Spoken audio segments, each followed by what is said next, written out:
Okay, sorry. What up, good people? It is Kashaya, your host with the LS2ELEVATION channel. And I'm going to be talking about what's the evidence of your faith. I'm just going to go ahead and call this a Bible study juice because I believe that's what it is. And if it's not, I'll title it something else later. But this is a Bible study juice on what's the evidence of your faith. We'll be looking at Exodus 4:24 through 26. Now, I do just want to go ahead and say this is a reflection for the parents, okay? So you might be mad at me. It's okay, I understand, but I got to give the message. So this is a reflection for parents, okay? So what's the evidence of your faith? Exodus 4:24 through 26. So when we look at this scripture, this Bible study juice, it was very interesting to me because I had already previously read this scripture at a different time in one of my Bible studies, right? And I thought it was very interesting just looking at the nature of the relationship, right? In this scripture, we see Moses and Zipporah, who are parents of a son, okay? And at this time, Moses is charged with going back to Egypt to deal with Pharaoh and to talk to him about letting his people go, right? But before he did that, God had told them that basically the firstborn sons were going to be killed, right?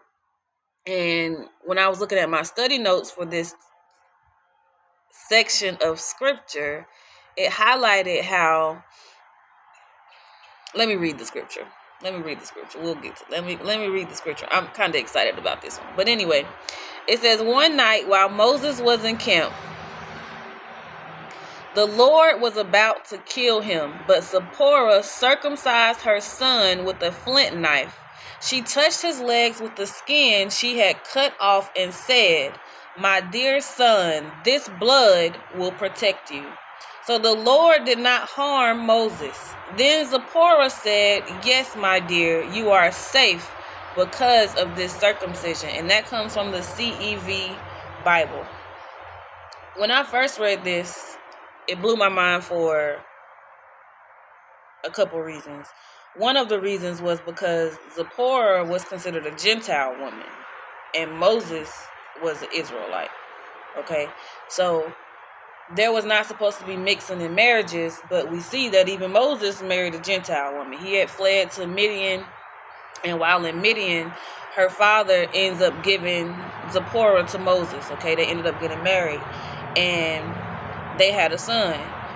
And so my first time reading or studying this chunk of scripture, I thought it was very interesting because it was the Gentile who ended up saving Moses, who was the Israelite, right? Moses was going somewhere to an end.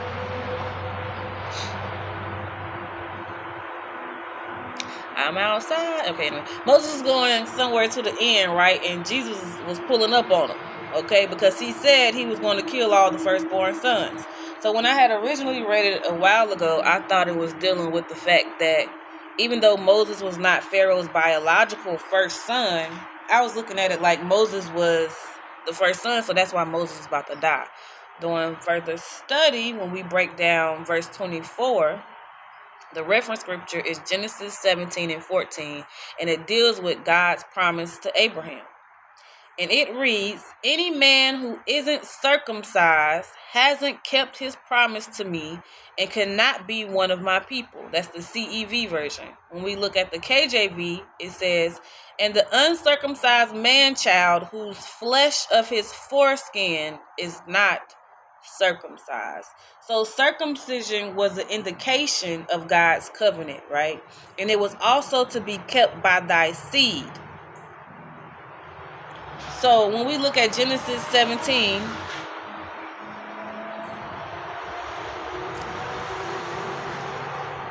they cut up when I get on video, y'all, but y'all know that. When we look at Genesis 17, well, if it's your first time here, hey, welcome. I'm Kashaya. Unfortunately, I've been stalked and stuff, so I got gangs of people that just do stuff when I come on video. They're special, I guess. But anywho, thank you for being here. Welcome. I don't know what to do with my hands, so I'm just doing this. All right, so it was also to be kept by thy seed. And we see that in Genesis 17, 9 through 10. So why is this a reflection on the parents? Moses was going to be killed, not his son. When we look at Exodus 4:24-26, right? God was about to kill Moses. He wasn't going to kill the son. Now, we know in the covenant with Abraham, Abraham was charged to sacrificing his son, but God was about to take out Moses. Okay? So the covenant was supposed to be kept not only by the parents, but it was also supposed to be reflected in their kids, right? So the covenant that we have with God should also be a reflection in our children, how we're training them up, how we're raising them, right? This should be evident in our child as well. And because Moses had not yet circumcised his own son, and God had charged him to go do this thing for him, right? God was about to take out Moses. So he pulled up an angel on Moses and was about to be taken out. But his wife said, hold up, and saved his life. But she was a Gentile. Anyway, so let me see. Let's go on. Let me see what else I got in my notes. When we look at verse 24, okay, we're still on 24. Another reference is Numbers. I got this camera rigged, y'all, so it's gonna move and do all the things. I just want you to know that.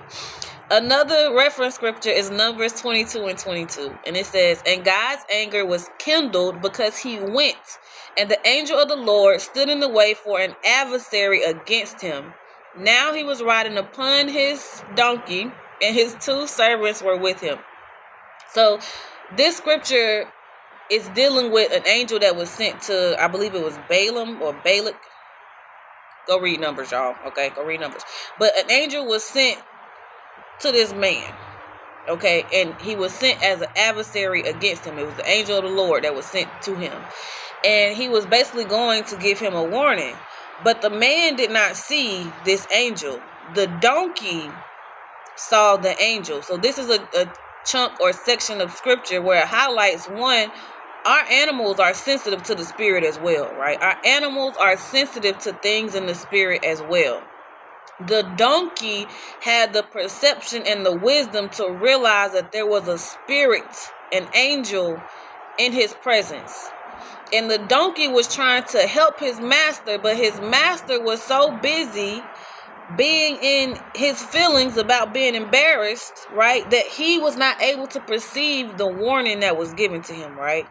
So this reflects God showing up as an adversary against Moses when we look at Numbers 22:22, because God pulled up on Moses, was about to take him out, just like this angel was about to take this man out, but the donkey kept trying to get his attention, and it was going over his head, right? So when we look at Numbers 22:22, the reference scripture is Exodus 23:20, and it's titled A Promise and a Warning. And it reads, I am sending an angel to protect you and to lead you into the land I have ready for you. So God uses angels to protect us and to warn us, right? That's a promise and a warning. So we have angels that are helping to guide and lead and protect us. But if we don't realize that there's a warning, right, and we're too busy in our feelings, sometimes we could be so focused on our image that we end up becoming an embarrassment. I'm going to talk to y'all about that later. Not right now. Later. Anyway. So Zipporah, in this instance, right, could also be seen as an angel for protecting Moses, her husband. Moses was about to walk straight into the trap. And Zipporah was like, hold on. And she went and sliced her baby and saved Moses' life. Sometimes the person that doesn't look like or shouldn't be an angel, right? Because Zipporah was a Gentile. Could very much so be an angel, and you just never know. You never know. But Zipporah had sight, like this donkey. And Moses didn't see it, okay? When we look at verse 25, it references Joshua 5.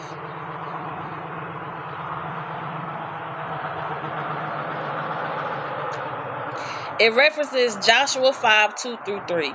And this deals with the reproach of Egypt being rolled away. So when we look at this, it kind of lines up with this scripture, because in verse 25, we see where Zipporah used the flint knife to cut the foreskin of her son's, parts to be able to help save Moses, okay? And so it speaks about sharp knives being used to circumcise the Israelites a second time, after coming out of the wilderness for 40 years. So we know, even, y'all, there's bugs everywhere. Like, I like outdoors. I don't like bugs. I don't even know how that works, but Oh, hey, welcome. If it's your first time here, I ramble a lot sometimes. If I'm excited, even more. But that's neither here nor there. I'm just giving you a heads up.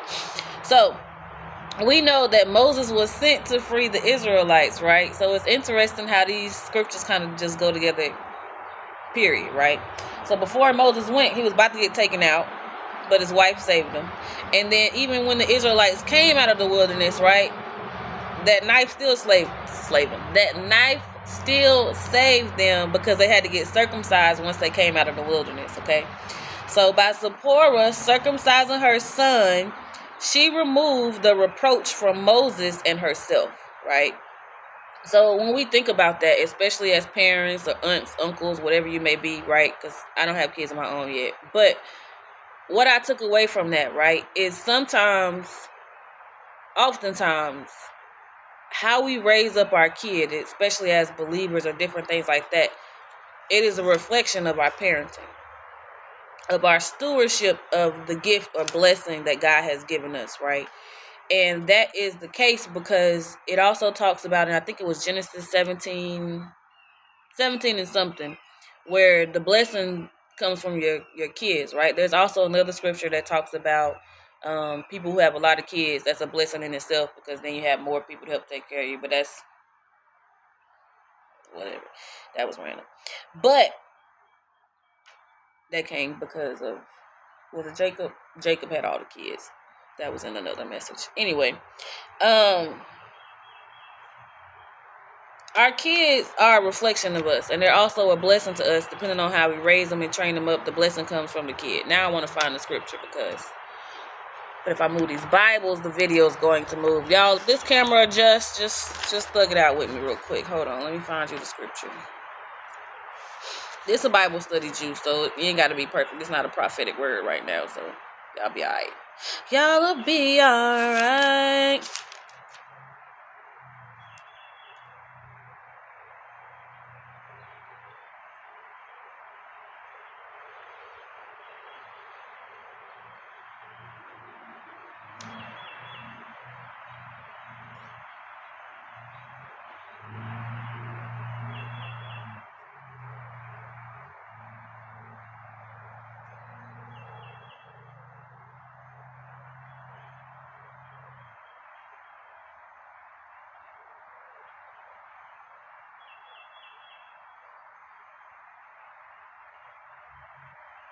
So this isn't the KJV, so it's going to read a little different. But when you look at 17, we'll go 4 through 5, right? It says, I promise that you will be the father of many nations. That's why I now change your name from Abram to Abraham. I will give you a lot of descendants, and in the future, they will become great nations. Some of them will even be kings. So part of Abraham's blessing was in the seed he was going to produce, right? He was going to become a father of nations because of the children he was going to produce. And the children were going to produce great things as well, right? And so by Zipporah circumcising her son and moving the reproach from herself and Moses, that's how she was able to spare Moses' life, right? What we do as parents should also be reflected in how we parent and raise our kids, okay? So the study notes in the KJV, it highlights how the circumcision is a reflection on the parent's faith, right? God showed up to exact judgment on Moses because of his neglect to maintain the covenant. But his wife, Zipporah, stepped in and covered him, literally in blood. She ends up calling Moses her bloody husband because of the circumcision. Now, there is a cartoon that I posted. I didn't post it online, I don't think. Maybe I did post it on my page. But there's a cartoon that I watched. And I believe the creator is actually a believer, I think. I don't know him personally, but I think so. And in the show, the woman is called the bloody wife, which I thought was interesting. The show was actually really good. It's a really crazy message in the show. Anyway, if y'all find it on my page, I think it's a red clip Go watch it. It's actually really good. But nonetheless. So what's even more interesting is both verse 24 and 25 reference Genesis 17:14 about being cut off, okay, from God's people if absent of circumcision or absent of affliction, as mentioned in Leviticus 23 and 29.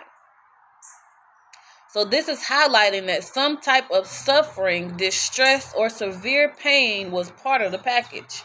We're now not obligated to circumcise ourselves, but we're also still not absent of some type of affliction in our walk. The true question is, despite the affliction, will you endure till the end? What's the evidence of your faith? Is it visible in how you've trained up your child? Y'all, these bugs. That's the message. That's the message for this one. That's it. Okay. So what's the evidence of your faith? Okay. Is it visible in how you've trained up your child? And the true question is, despite the affliction, will you endure till the end? Zipporah, I'm pretty sure, was upset with Moses, right? That she had to do that to her son to not only save Moses, right, but to then ensure that Moses was able to endure to the end, right? Moses was about to get cut off before he even got started, and he would have never known, but his wife saved his life, right? Moses was about to get cut off before he was even able to begin the mission that God had for him. I think what made that study for me interesting when I first read it was simply because I believe Moses had got into it with God, right? He was just venting about his feelings. And then after that, when you continue to read, you see God about to take Moses out. Oh, God. The Bible is funny. If you don't read it and you don't find humor in it, I understand. There are some crazy things in here that I've read myself. And I go, yeah, God is crazy. It's some crazy stuff in here, okay? But I thought it was funny that Moses had just finished venting to God, and he was basically like, God said, okay, bet. And he was about to take him out. Zipporah was like, hold up. But anywho, what's the evidence of your faith? Okay, so this is God. What I took from it, this is God asking us, how is our faith also evident in how we're training up our children, right? How is the evidence of our faith evident also in our seed, right? Because we know from the seed comes the blessing. Love you later. Thanks for joining my Bible study juice. I will talk to y'all next time. Bye-bye.